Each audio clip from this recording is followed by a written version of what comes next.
Sonhadores e sonhadoras, sejam todos muito bem-vindos e bem-vindas e bem-vindes ao Papo do Avesso. Esse é o podcast dos sonhos do avesso. Eu sou a Kelly Cadames. Eu sou a Eline Carrano. E a nossa convidada de hoje é Gabriela Maier. Gabriela, muito bem-vinda. Obrigada por ter aceitado esse convite. Eu que agradeço pelo convite. É uma honra estar aqui com vocês. Muito obrigada por me receberem. A Gabriela vai já começar respondendo uma pergunta que a gente adora fazer. Gabriela, quem é você na fila da livraria? Eu sou a pessoa que pega o livro de última hora, aquele que está mais perto do caixa, que meu olho brilha e eu acabo comprando mais um do que eu estava planejando. A gente na vida. Bem-vinda ao clube.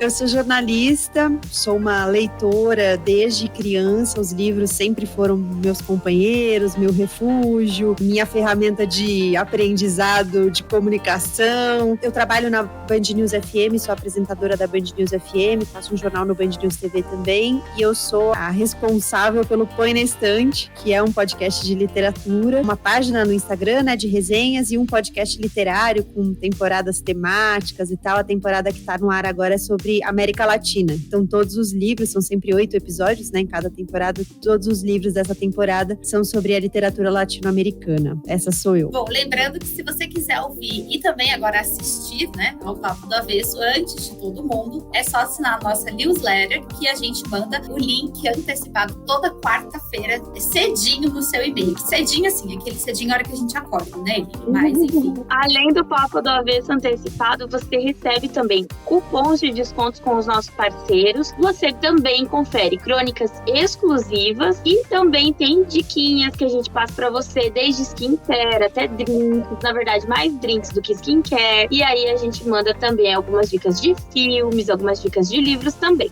Então assina a nossa newsletter que tá lá no link da descrição do nosso Instagram, que é o @sonhos do avesso. Bom, mas agora chega de merchan e vamos falar do que interessa. Vamos deixar a convidada falar. Gabriela, queria saber como que surgiu o Põe na Estante. De onde veio a ideia, né? Como que ele nasceu? Bom, o Põe na Estante ele nasceu há bastante tempo, na verdade, mas ele nasceu como um blog. Eu queria construir um espaço para compartilhar um pouco minhas leituras, falar um pouquinho de literatura. E resolvi criar um blog. Naquela época, muita gente tinha blog. E eu achei que seria um caminho para falar um pouco do que eu estava lendo, falar um pouco do que estava acontecendo no universo da literatura. Então, basicamente, o blog tinha 2 tipos de post, né? Os posts que eram resenhas dos livros que eu estava lendo, e os posts que eram, eu chamava de circuito, mas era basicamente o que estava rolando, né? O que estava acontecendo no universo literário, feiras, eventos, um lançamento que estava mobilizando de alguma maneira o mercado, às vezes alguma tendência, tipo, só se fala nisso, sabe? E aí chegou uma hora que esse não era o meu principal trabalho, né? Não era o trabalho que me dava dinheiro, e eu não consegui mais tocar, assim, era inviável conseguir manter as atualizações com a frequência que eu gostaria, com a qualidade que eu queria também. E aí eu resolvi deixar o Põe na Estante de lado, numa gavetinha lá, mantive o site no ar, mas parei de atualizar. E aí, em 2018, mais ou menos, acho que 2018, eu tive essa vontade, assim, era uma coisa que estava me acompanhando, de retomar algum projeto que tivesse a ver com a literatura. Eu falei, bom, eu vou aproveitar o Põe na Estante, mas vou renová-lo. E resolvi criar uma página no Instagram. Eu precisei adaptar um pouco a linguagem, né, porque o Instagram não é um blog, então eu mantive as resenhas, mas resenhas muito mais enxutas, muito mais objetivas ali do que eu estava lendo. E depois eu resolvi que eu queria colocar um novo projeto no mundo. Eu tinha a ideia de um clube do livro, como um programa, e eu resolvi fazer um piloto em vídeo. Aí fiz o piloto e tal, e depois eu acabei adaptando por questões práticas mesmo, sabe? Porque o podcast eu consigo fazer totalmente sozinha, na minha casa, sem a necessidade de um cenário de iluminação e tudo mais. Então, por uma possibilidade de conciliar com meus outros trabalhos, eu resolvi criar um podcast e não um vídeo. Eu mantive os pilotos que eu fiz no YouTube, achei que ficaram muito legais, mas me dava um trabalho e eu não fazia sozinha, e me dava um trabalho que eu não conseguia dar conta, assim, sabe? E aí, o Põe na Estante nasceu em 2019 como podcast, e logo depois, eu e mais 3 sócios criamos a Rádio Guarda-Chuva, que é a primeira rede brasileira de podcasts de jornalismo, só de jornalismo, né? O nosso foco é esse. E aí o Põe na Estante ganhou uns irmãos, assim. E aí foi muito legal, porque a gente nasceu na Guarda-Chuva com essa ideia de criar uma rede mesmo, de se fortalecer, de se referenciar e tal. E foram chegando novos ouvintes, cada vez mais ouvintes, porque ouvia o Finitude, que é outro podcast, aí no Finitude falava, você já conhece o Põe na Estante? Aí chegava gente e falava, olha, eu ouvi sobre você no Finitude e tal. Aí eu ouvia na Rádio Escafandro, aí vinha. Então foi muito legal, começou a chegar mais gente, e hoje o Põe na Estante já tá na 5ª temporada. E por que literatura? Vamos lá, da onde vem essa mosquinha aí? Então, foi o bichinho que mordeu a gente, só pra gente saber. Assim, como eu falei na minha apresentação, os livros sempre foram meus companheiros. É uma coisa desde pequena mesmo, sabe? Eu costumo contar uma história que, quando eu era criança, eu tinha uma coleção de livros, que eram os livros do Castor Simão. E era uma coleção de livros coloridos, assim, de capa dura, e cada livro tinha uma história do Castor Simão, que era esse personagem. Em cada livro ele vivia uma aventura, lá acontecia alguma coisa com ele. Gente, eu levava esses livros para cima e para baixo, chegou uma hora que começou a abrir, as páginas começaram a descolar, sabe? Então eu sempre fui uma leitora, E os livros, eles serviram como muita coisa para mim, assim, inclusive como refúgio mesmo. Então, quando eu estava brava, eu ia ler, quando eu estava triste, eu ia ler.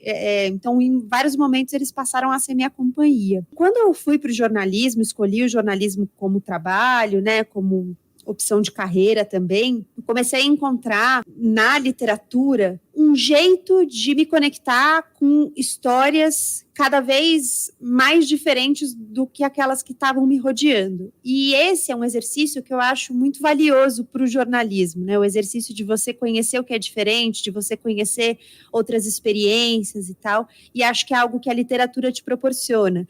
Então, acho que essa construção de usar um pouco a literatura, né? Porque não quero colocar a literatura num lugar de utilitarismo, sabe? Acho ruim isso.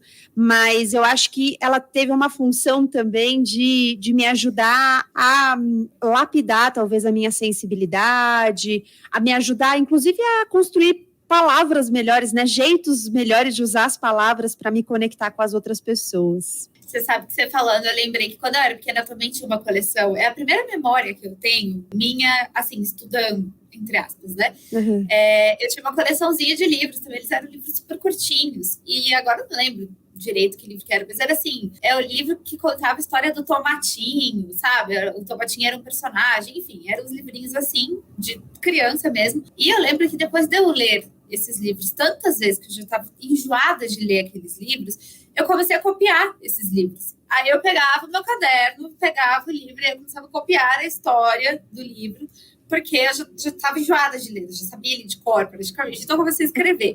Então, e depois disso eu comecei a contar as minhas próprias histórias, né? Então, é isso também, desde muito pequena, acho que a minha primeira memória estudando, né, foi assim, copiando um livro de brincadeira, porque eu queria, não era porque minha mãe mandava nem nada, era porque eu queria, era a minha brincadeira favorita, assim. Então... Que legal isso. Super. O Eric, mas assim, meu marido, eu acho que eu sou uma super CDF, assim, que aí ele vem com umas referências, assim, sei lá, de desenhos animados, de filmes, de quando a gente era pequena, eu fico assim, não sei. É verdade, é meio frustrante na Kelly mesmo. Eu não por sei exemplo, assim, nada. Eu sei todas as músicas da Disney. E aí, ela acha que eu sou muito infantil porque eu assino a Disney e assisto durante a semana. Não, mas é que quando eu era pequena, veja só, eu não assistia TV, eu não tinha paciência para TV quando eu era pequena. Mas livros eu tinha vários, entendeu? Minha mãe nunca me negou um livro na vida, nem meu pai. Então, assim, eu tinha muitos livros e eu não tinha essa coisa de ficar assistindo TV, ficar vendo desenho, não era muito minha praia. Ou eu tava lá fora tocando terror, subindo em árvore, ou eu tava brincando com os meus livros, estudando, enfim. Então, isso é um pouco frustrante mesmo, a Eline e o Eric, que, né? Então, mas eu via TV, ele lia livros, mas eu via TV, eu tenho essas referências. Eu não gostava, eu não tive referência Disney, assim, na infância. eu assistia O Exterminador do Futuro e eu não tinha essa referência de desenhos. Mas eu me relacionei com uma pessoa que gostava muito. E aí ele me apresentou esse universo. Então, aí eu já tinha, sei lá, 23, 24 anos. De lá pra cá que eu fui gostar. E a minha avó gosta muito. Então, pra acompanhar a minha avó, eu acabei aprendendo a gostar. E hoje em dia, aqui em casa, a gente assiste. Numa segunda-feira, 2 da tarde, tá passando Frozen na televisão. Porque a gente gosta. Então, Eu acho maravilhoso. Eu acho sensacional. Eu gosto muito dos desenhos atuais, assim, mas quando é desenho antigo, assim, de quando eu deveria estar assistindo TV, cara, não tenho nenhuma referência. Esses dias do grupo, a gente tava falando uma coisa de roda-roda Jequiti, assim, e eu fiquei tipo, gente, o que é que vocês estão falando? Eu não tenho a mínima ideia do que tá acontecendo aqui. Não sei. Aqui em casa é todo dia. Patrocina a gente, Silvio Santos. Aqui, como eu moro com a minha avó, é todo dia. O que eu acho um máximo. Porque ela se sente super inteligente, porque ela acerta todas as palavras. Então, pra ela, isso é sensacional. Então, deixa assistir. E põe no YouTube quando perde.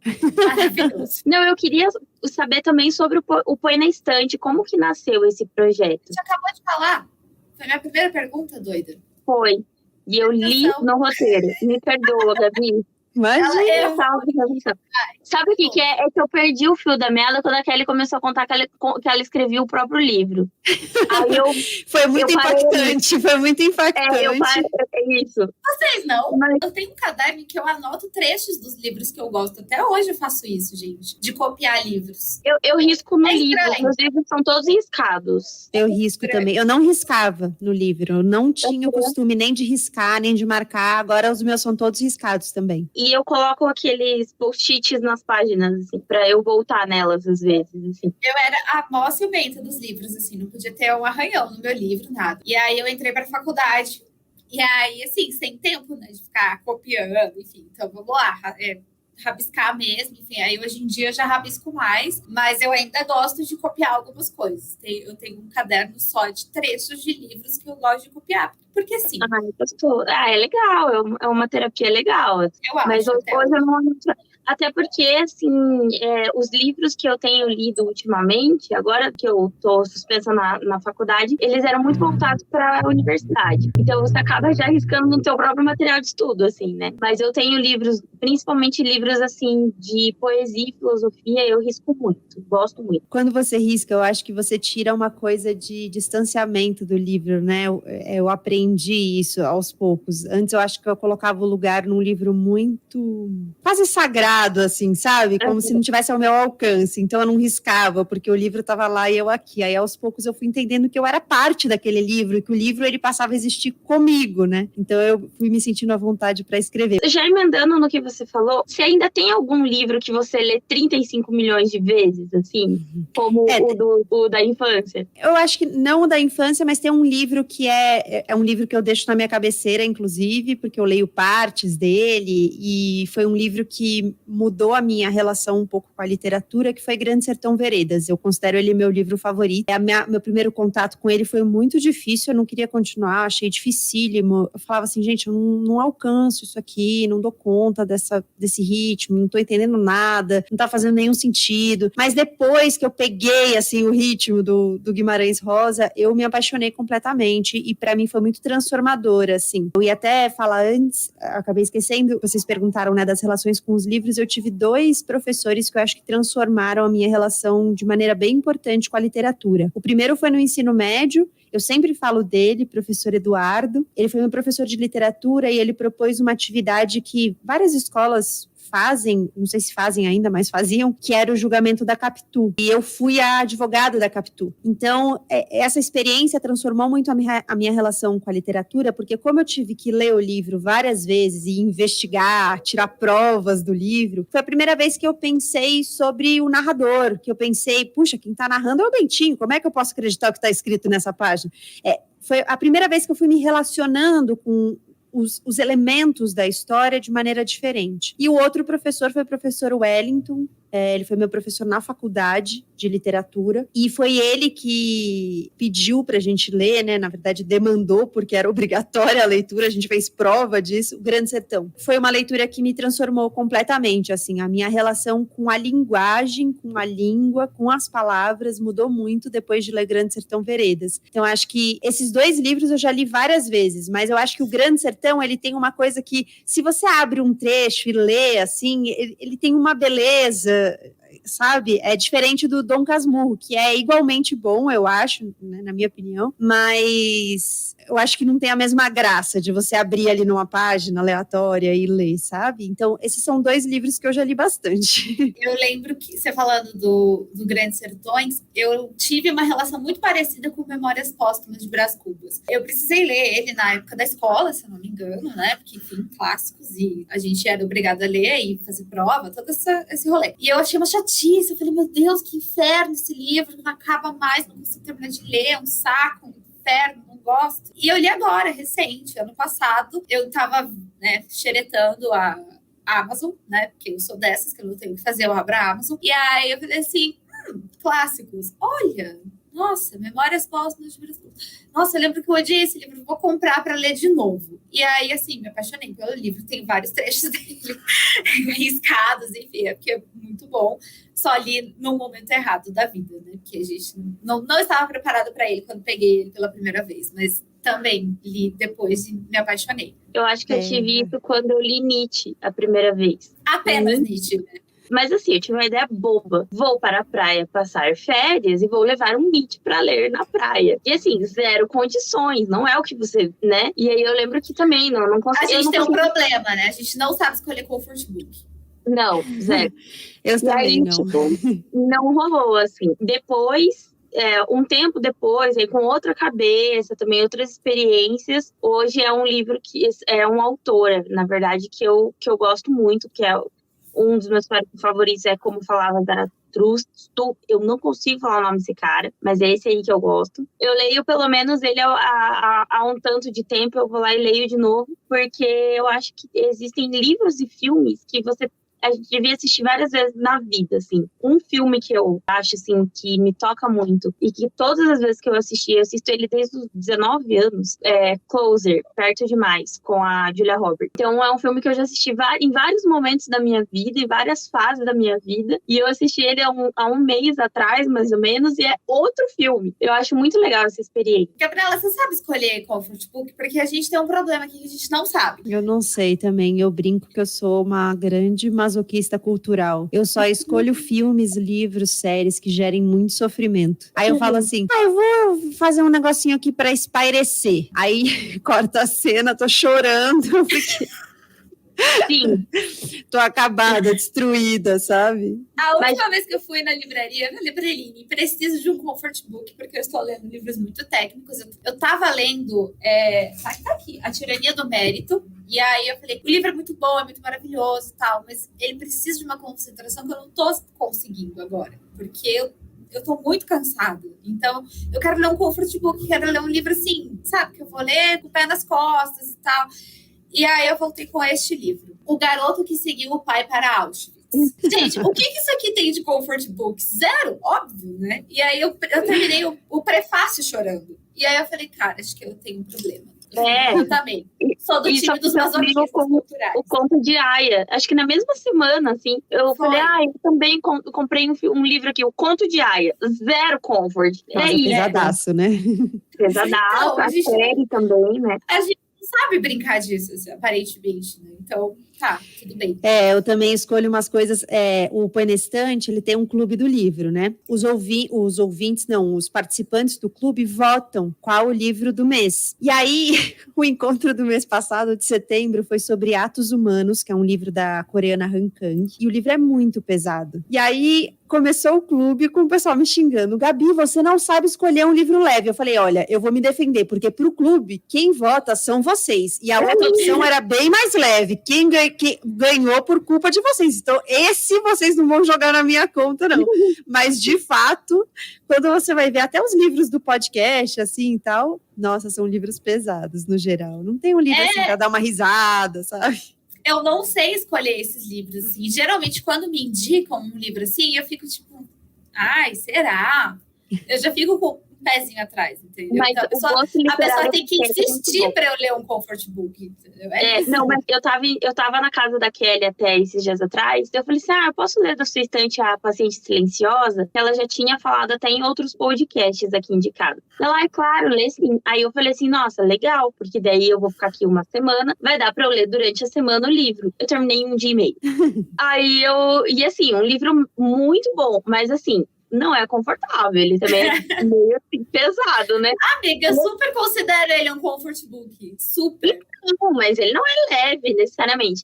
E assim, ele te deixa tensa o tempo todo, porque você quer saber o final, entendeu? E o comfort book não, é pra te deixar relaxada, né? Aí cheguei aqui em casa, tô com todos os meus Harry Potters, eu falei, acho que vou ler pela 5ª vez, tudo bem. Não tem problema. Você sabe que a Eline foi embora e ela passou 2 dias dormindo na minha cama, porque o Eric tava viajando.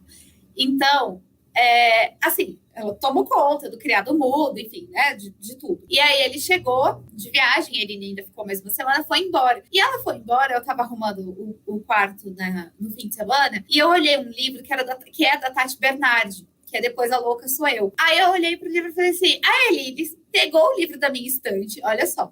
Aí ele pegou o livro da minha estante, largou no criado mudo, não me avisou que queria ler o livro, esqueceu de levar para Curitiba, e agora eu vou ter que lembrar, quando eu for para Curitiba, de levar o livro para a Eline.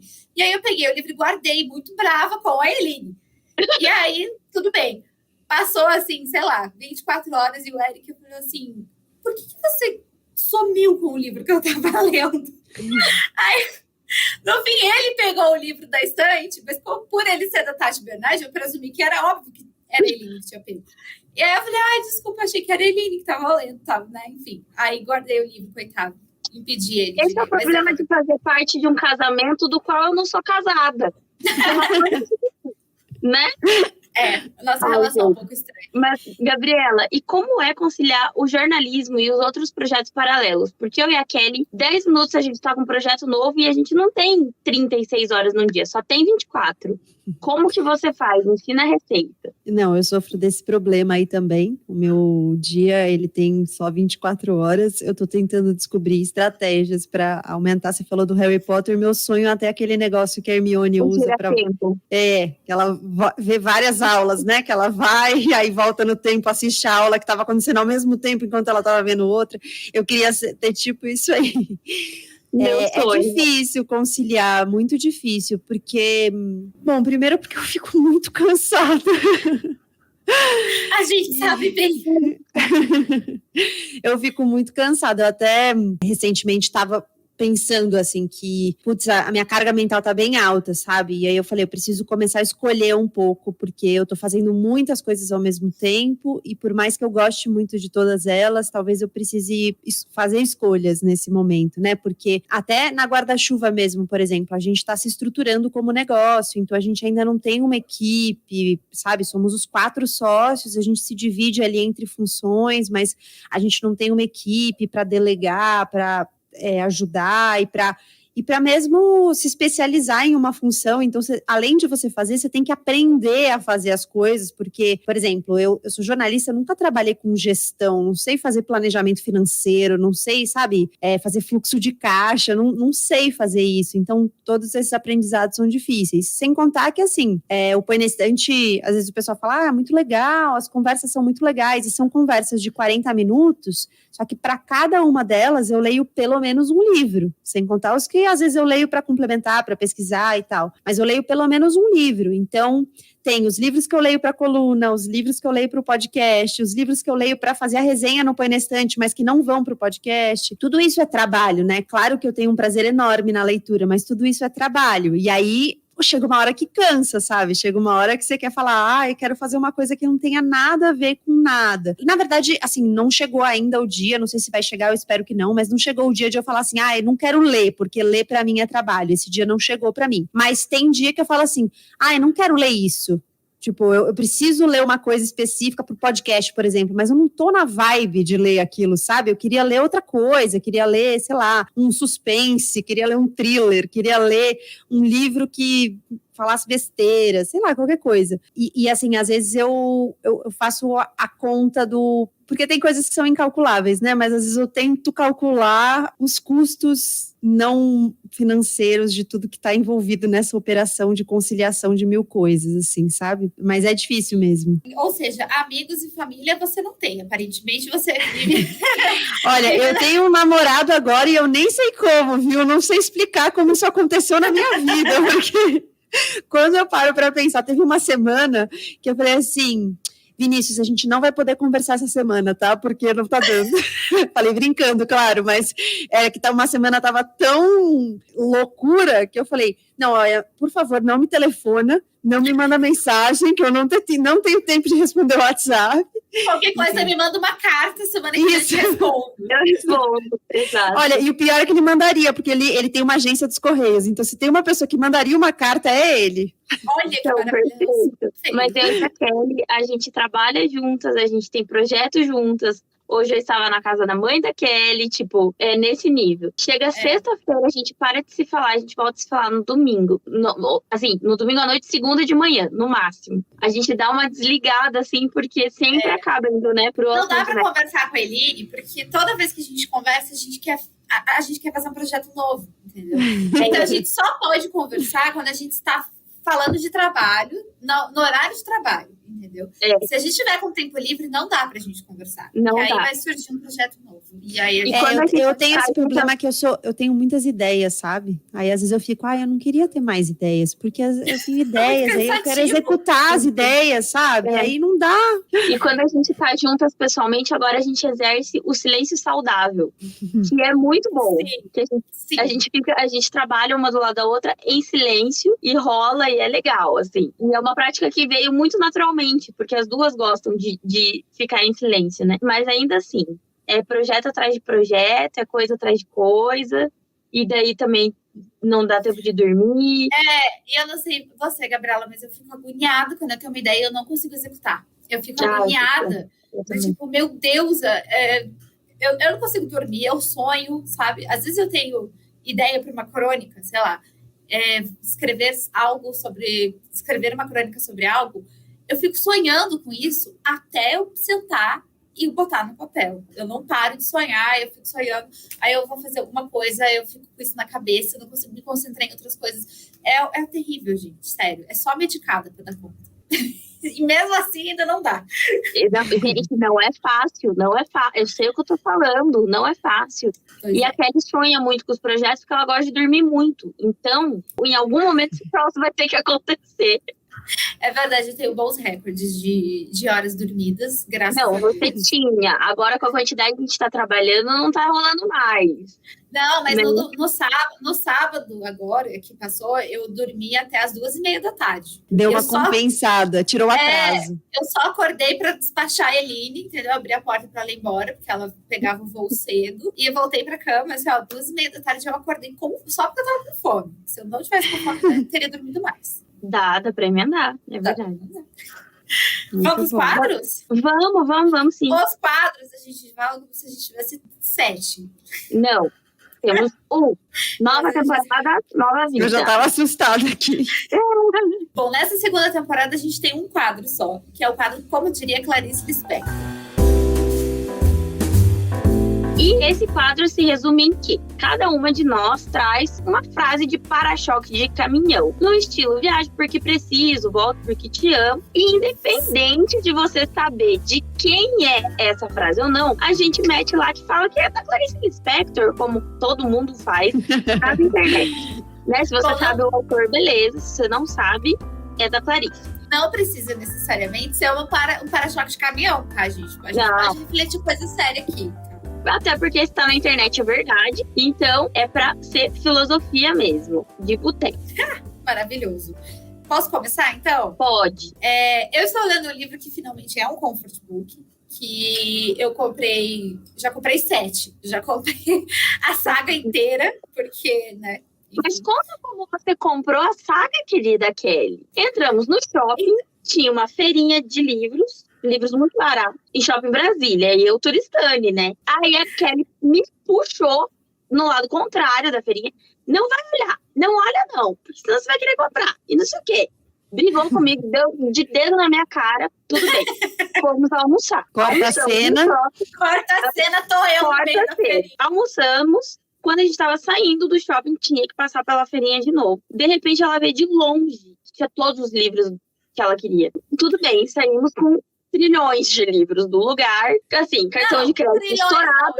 Eu só comprei 7, tá? Só. Tudo bem. Eu comprei 5.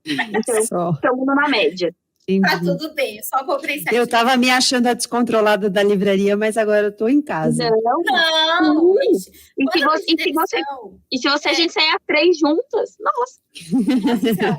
A gente, quando eu pedi demissão em dezembro do ano passado, eu lembro que eu fui resolver não sei o que eu precisava devolver, trocar uma peça de roupa, alguma coisa assim. E aí eu até demitida, né? Pedi demissão, tava sem emprego, falei, vou no shopping à tarde. E aí eu mandei uma mensagem para ele e eu falei assim, amiga, eu tô desempregada e acabei de gastar R$350 na livraria, você não tem ideia. O que é isso que eu tô fazendo da minha vida? Sou eu. É sobre isso. Entendeu? Eu sou meio descontrolada. Mas eu comprei a saga da Anne, que tem a série na Netflix, né? Anne with an A. E aí tem o livro que é Anne de Green Gables. São 7 livros? Não sabia que são. Sim, é uma saga eterna, aparentemente, assim. São muitos livros. E aí, quando eu fui, ainda tava faltando um. Lembra, Eline? Que tava faltando a ilha. E aí, o moço disse que na quarta-feira ia chegar. E eu passei no fim de semana, passei no shopping de novo no fim de semana e comprei o que faltava. Então, assim, ainda voltei lá. Mas, voltou lá. Maravilhoso. Mas eu não saí de lá com um livro só, porque o Eric tava comigo. E aí, ele me lembrou que eu tenho 7 livros empilhados na minha mesa para ler. Então, assim, um só tá bom, né? Enfim, então, o meu Clarice Lispector de hoje justamente é desse livro, que o livro para ter frase boa para refletir, né? Tem páginas que eu leio, assim, eu demoro 13 horas para ler, porque eu leio uma frase e fico, nossa, é verdade. Daí eu começo assim, vou embora. Então, essa é uma que ficou na minha cabeça, eu até anotei, porque eu sou, né, dessas. A frase é a seguinte: todas as coisas boas se ligam às coisas pequenas. E aí eu realmente fiquei pensando sobre isso, né? De como tudo que é bom na vida da gente, às vezes começam com coisas tão pequenas e a gente às vezes está tão atrás de coisas grandes e grandiosas e grandes projetos e grandes trabalhos e grandes, não sei, né? E a gente dá muito pouco valor, né? Eu voltei agora de Curitiba e passei 15 dias na casa da minha mãe.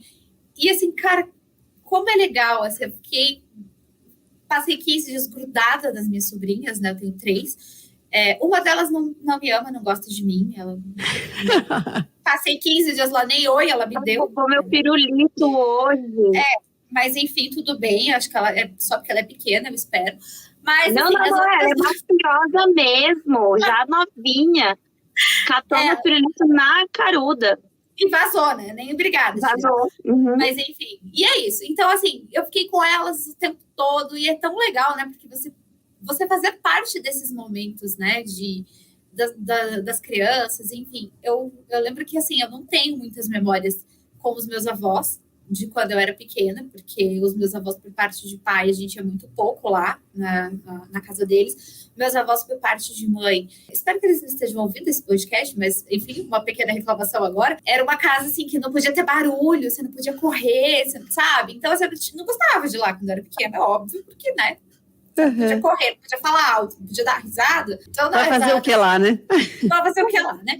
E aí, eu lembro que eu tinha uma vizinha que era... que eu lembro muito dela, que eu considero até hoje minha avó postiça, 2, na verdade, que era a Dona Lola e a Dona Luísa, cada uma de um lado da minha casa, e eu passava tardes e tardes lá, brincando e tagarelando com elas, eu lembro muito disso, sabe? Então, para mim, esses 15 dias em casa, assim, com as meninas, foi isso, sabe? Eu quero que elas tenham essas memórias comigo também. Então, eu sou aquela tia bem... assim, que toda mãe adora, né? Quer pintar cabelo? Vamos pintar o cabelo de papel crepom. Vamos, que legal. Quer pintar o corpo inteiro com tinta guache? Vamos pintar o corpo inteiro com tinta guache. As mães não gostam, mas assim, pelo menos elas vão lembrar de mim, né? Eu acho. O importante é criar memórias, né? Exato, isso. E assim, memórias são... É isso, né? São coisas, às vezes, bem pequenas, né? Que, assim... Sim. Não precisa ser nada grandioso, né? Então, é isso. É essa a minha reflexão de hoje. Não, eu concordo. Eu acho que chegando nessa reflexão, eu vou um pouquinho, assim, para um outro lado, mas é porque é Schopenhauer, então ele não é muito positivo nas coisas que ele fala, né? Eu ia falar agora, eu acho que eu vou falar uma coisa meio bad vibes, mas se a sua frase é de Schopenhauer, você vai ganhar, pode ir? Mas uma frase do Schopenhauer que, na verdade, eu ouvi ela no sábado, e eu já tinha lido e venho pensando nela desde sábado. Sentimos a dor, mas não sentimos a ausência dela. Então, assim, quando a gente está sofrendo, no momento de sofrimento, a gente sente muito aquilo. Mas quando a gente está num momento de alegria ou de satisfação, ou num pequeno momento, né, de euforia, a gente nem sempre percebe que aquilo é felicidade. Mas a dor a gente percebe, vamos dizer, sei lá, 100% do tempo. Isso casa com uma conversa que eu tive com uma amiga esses dias, que ela disse que a terapeuta dela disse que ela só aprendeu a sentir dor, ela não aprendeu a reconhecer a alegria. E como isso é perigoso ainda mais em tempos tão pessimistas que a gente está vivendo, né? Falando politicamente, a questão da pandemia, falando de tanta coisa que vem acontecendo no mundo, é muito difícil a gente achar pequenos estopins de alegria.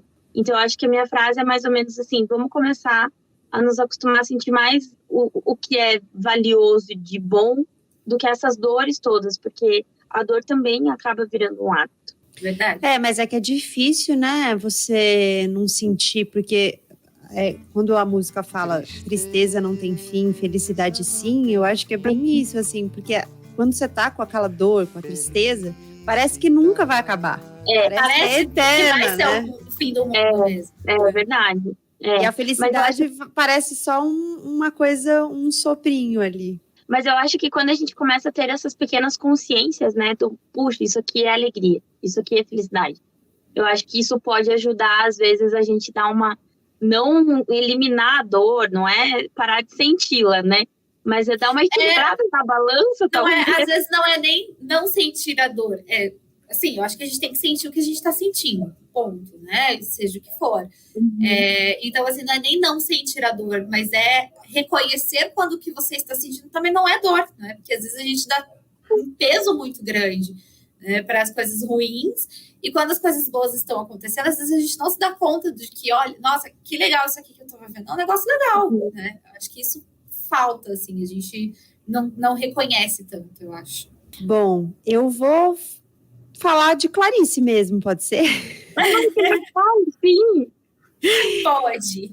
A minha frase é da Clarice, porque na temporada 4 do Põe na Estante a gente leu clássicos, e inclusive foi uma longa discussão se Clarice era clássico, não era, mas eu defendi que era, porque tinha uma discussão conceitual, né, do que era o clássico dentro da teoria literária e tal.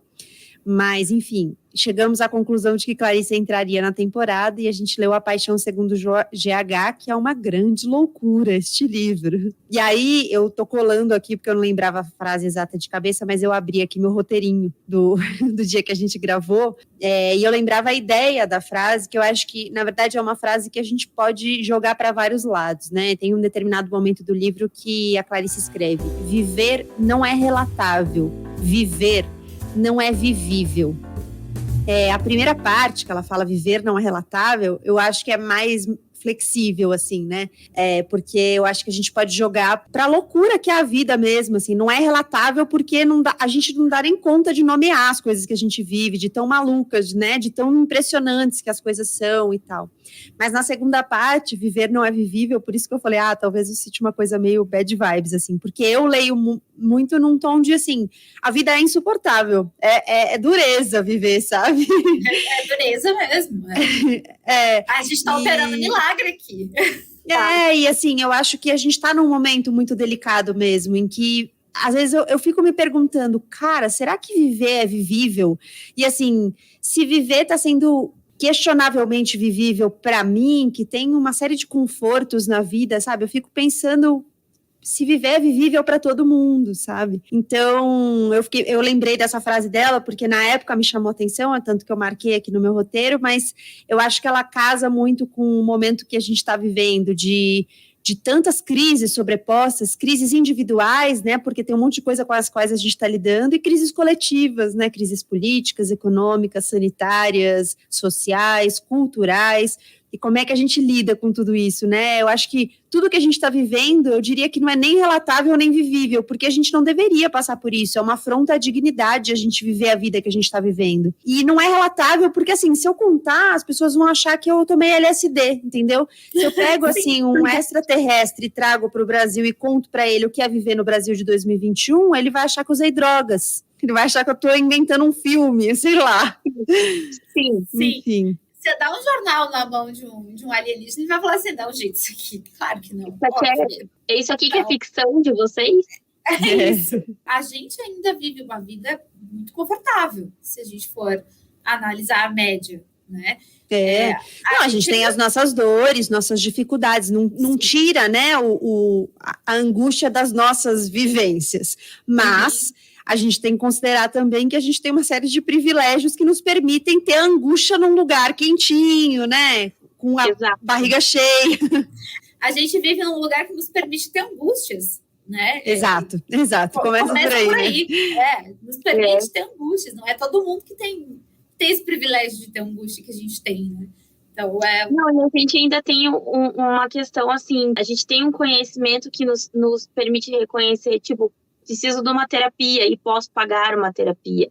Preciso de um acompanhamento mais profissional para encarar essa situação e você poder ter esse dinheiro para você investir na sua qualidade de vida, na sua qualidade de saúde mental.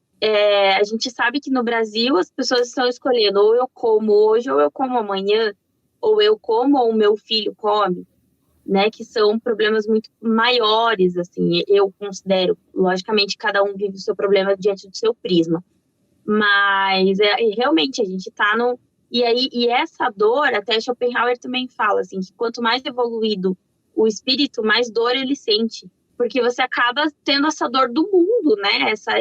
Essa empatia com a dor do outro, com a dificuldade. Mais percepção também, né? Porque às vezes quando você é ignorante em alguns âmbitos da vida, né? Tem coisas que passam batido, porque você não percebe mesmo, foge ali do seu repertório para identificar aquela questão, nem vira uma angústia. Mas quando você tem mais sensibilidade, percepção, né? Um poder de observação maior e tal, aí você acho que se angustia mais. Minha mãe diz muito, né? Que a ignorância ela pode ser uma bênção também. Alguns pontos. A minha avó fala que ela tem 84 anos, ela não é obrigada mais a conversar com pessoas ignorantes. Eu acho que ela tá certa. E eu acho que essa ignorância é o pilar do que a gente vê hoje, do negacionismo, que não, o Brasil não tem racismo, no Brasil não tem homofobia, não machismo, não tem pandemia, não tem machismo, não tem nada. O Brasil eu acho que tem a ignorância que ela não é uma escolha, né? Tipo, eu não tive acesso, não tive possibilidade de não ignorar isso. E tem a ignorância que é uma escolha, que é assim, você teve todas as possibilidades, você teve caminhos, ferramentas e condições de construir conhecimento, repertório, ideias, senso crítico e mais uma série de outras coisas que te fariam não ser ignorante. Mas você escolheu outro caminho. Aí, essa ignorância é a ignorância que pesa, né? Nossa, essa é a que dói.